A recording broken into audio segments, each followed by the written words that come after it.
All right, good morning, South Texas. I hope your day has been going well. We have had a bit of a foggy start in parts of South Texas to start off our Saturday, while other spots have had a lot more in the way of sunshine. Let's take a look at what the allergens are in the air today. Molds, ragweed, and fall elm, but it's likely going to be that ragweed and mold that's bothering you if you're sneezing today.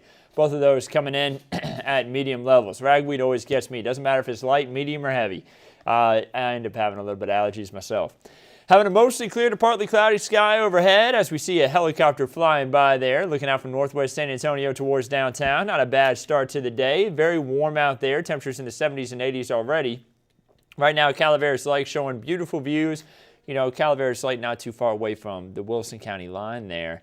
And down to Wilson County today in Floresville, they have, of course, the Floresville Peanut Festival still going on. Should be a great day for the festival. A lot of sunshine also out there towards the San Antonio Airport. A few clouds passing by there in northern San Antonio, or northern Bexar County rather, closer on toward Morgan's Wonderland Camp. Visibility is fine now, but again, it was down a little low earlier on. Radar not showing anything in the way of rain out there, and a wider look across the state of Texas shows that it's not just dry for us, but all across the Lone Star State. We're not seeing any rain. We're going to stay on the drier side for today. Like I said, 70s and 80s on the board now. Already 83 in Cotulla and Pearsall, as well as George West and Beeville. Seeing that also in Port Lavaca. 75 in Seguin there in Guadalupe County, and 77 in Comal County there as we look up towards New Braunfels. 75 meanwhile here in the Alamo City.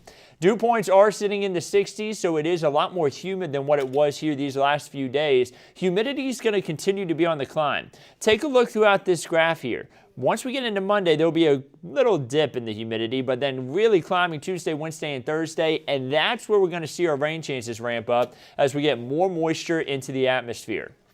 There will be a bit of a spike in rain chances Sunday night as well. We're going to look at that here. Future clouds and radar showing us as we head throughout the day on today rather. Temperatures rising into the 80s across the region and 90s in some spots too. We move into tonight. Cloud cover builds in. Slight chance for some rain there as you wake up on Sunday, mainly east of I-35. And then temperatures in the 60s and 70s. Now, I saw the question just pop in. Can we expect any storms on Sunday through Friday? And yeah, Grace, we are going to have the possibility for a few thunderstorms out there. We're going to talk about that in just a moment. Sunday night could even have a strong storm or two. There could be a bigger threat for severe weather well off to our north.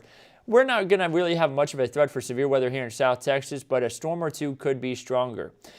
So let's take a look at that timeline. This is 6:30 p.m. on Sunday, and notice it's going to be actually kind of really late in the night on Sunday, more into Monday morning. Now we're at 1 a.m. on Monday. cloud cover, and you see the winds just kind of converging there over portions of Texas as the system moves through. By 4 a.m., seeing some shower and thunderstorm activity closer onto the hill country. Those storms and showers are going to sweep through, and I think by the time we actually wake up on Monday, it'll be pretty much out of here. Future clouds and radar, though, right now trying to show this linger on. We'll have about a 20% chance for rain there for the day on Monday. So that will come from this first system. As we run through the upper level pattern here, you notice this dip in the jet stream. This is an upper level trough that's going to sweep across the United States. That's bringing us our first chance for rain. Notice this is Sunday at 5:30 p.m. We continue through the timeline. Here comes a little bit more robust system. You can just see that in the model run here.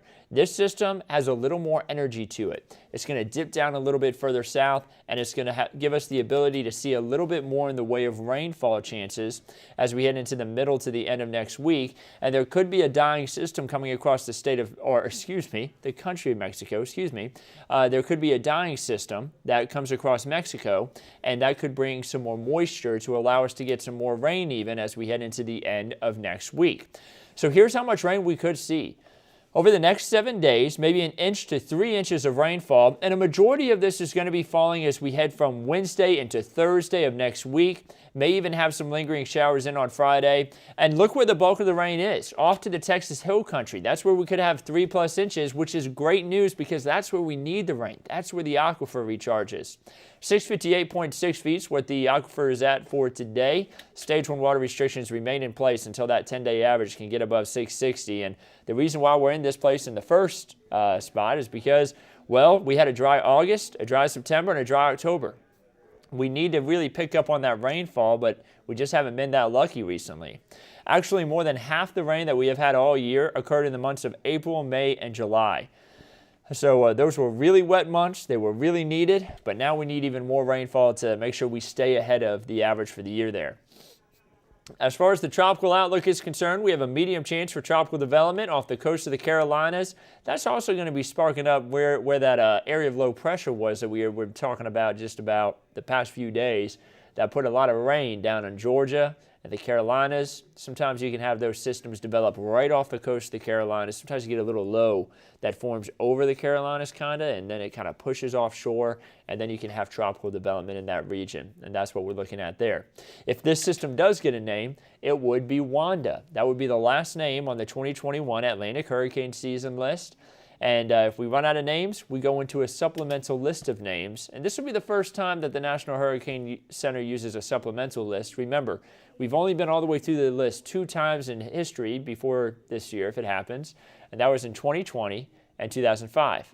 Both of those years we used the Greek alphabet, but the National Hurricane Center decided they want to do things a little differently if we do have to go into another list in the future. And that's why things have changed this year. Here's your 7-day forecast. That 30% chance for rain Sunday night.